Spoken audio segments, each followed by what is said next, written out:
So this one is from 1959, and it is the cleanest, finest pre-CBS Fender Stratocaster I have ever owned. And I purchased it from its original owner about 2 weeks ago out of Davie, Florida. So I flew in to check this one out and meet him in person, and thrilled to have just an incredibly clean example of the first year of the slab rosewood fretboard. So I asked him the history of this guitar, and there wasn't really much to say. His dad bought it for him in New York in 1959, and then he moved to Florida about a decade later. He had a couple of other guitars that he loved playing more. They were archtop guilds, and those I could tell had a lot of miles on them, but this one you could see just incredibly well preserved. I mean, he must have just barely played it. You can see all the lacquer still on the back of the neck. There is no fret wear. It's like, I love playing factory frets on Fender and Gibson guitars because I can feel exactly they felt from the factory. Like the factory fret crown and height always feels just right to me when I'm playing them. So this one is a perfect example. It has full fret height, original fret crown shapes. I mean, this is exactly the way Leo intended it. So yeah, I thought it was historically significant because it's the first year of the slab fretboard. Stratocaster came out in '54, maple neck and fretboard until 1959, until about April or May 1959. So this one's a few months after this. It was actually sold new in October of '59, so it was made sometime between April and October. We don't have a date on the end of the neck heel because that's common in 1959. Seems like kind of mid-59, the pencil dates on the neck heels disappear. They just kind of don't really show up again until like mid-1960. So there's some kind of folklore around that. Why did they stop, dating the end of the necks?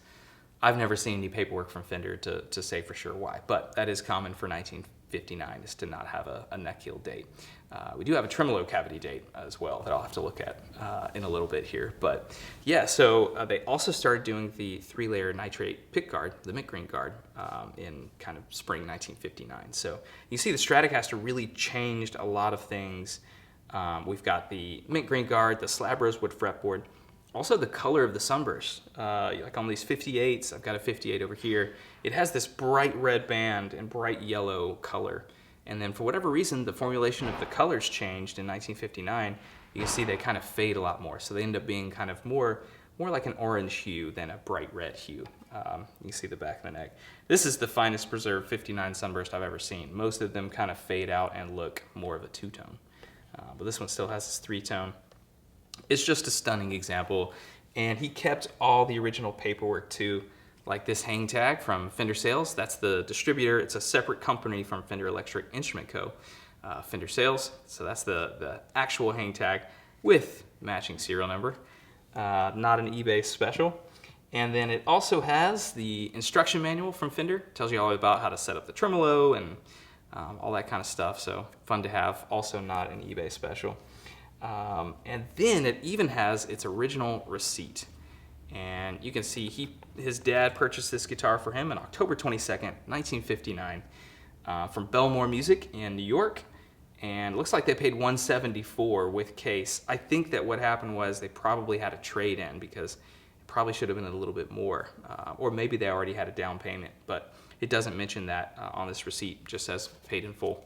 So incredible to have that. Incredible of Hank to kind of preserve all that history and keep it with the guitar. I think that's pretty good evidence that he just never played it, apart from just the stunning original condition as well.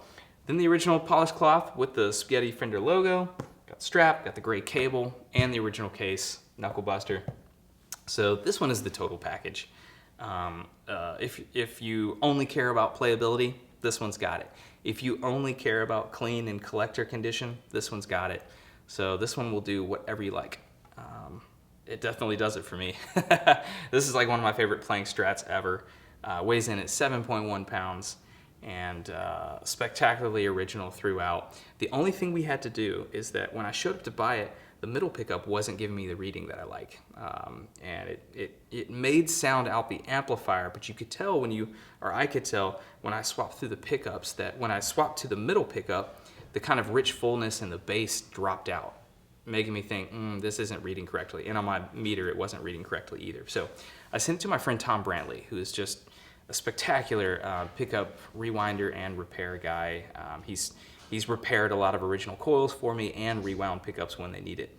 So I sent the entire guitar to him and said, see if you can get this pickup to repair without disturbing the start wind, the start solder, or the tape, or or from removing the leads from the bobbin. I want this to, if this is going to repair, I want only to disturb the finish wind, because a lot of times what happens is something about the way Fender was manufacturing these guitars. A lot of times the finish winds will be a problem in the way they wound it. So what he did, he sucked out the solder from the finish side of the bobbin, unwrapped a couple wraps, freshened up that finish wire, reconnected it, and the coil's great. So the original coil was actually fine. It was just something in the finish side of the winding that wasn't working properly. So he's repaired the original coil, and you can see this picture here. I'm gonna send to Riggs of all the electronics. You can see all the solder is original except for that one finish side of the winding, and Tom just did a great job making everything look correct. And so yeah, this one is everything I hope for in a pre-CBS Strat. So anyway, I called in my friend Riggs to play it for us, show us how it sounds.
So that's the 1959 Fender Stratocaster original faded three-tone sunburst. All the tags, perfect playability, just everything for people who care about collectability and people who care about playability. This one's got every bit of everything. So I'm thrilled to have it in my shop, proud to be its current owner. And if it's still available, there's going to be a link down below in the description. The guy who played it for us is Riggs Taylor. There's a link to his YouTube channel below as well if you want to check that out. I am always looking for nice, clean, pre-CBS Fenders. Happy to pay fair prices for them. So if you have something like this, there's a link below to contact me. I'd love to take a look. Might be able to help with pricing or connect you with a buyer if it's not me. So yeah, thanks so much for watching. My name is John. My shop's called True Vintage Guitar. We're here in Birmingham, Alabama. Go ahead and hit that subscribe button if you want to see videos of all the vintage guitars coming in, and follow on Instagram at @TrueVintageGuitar. Thanks for watching.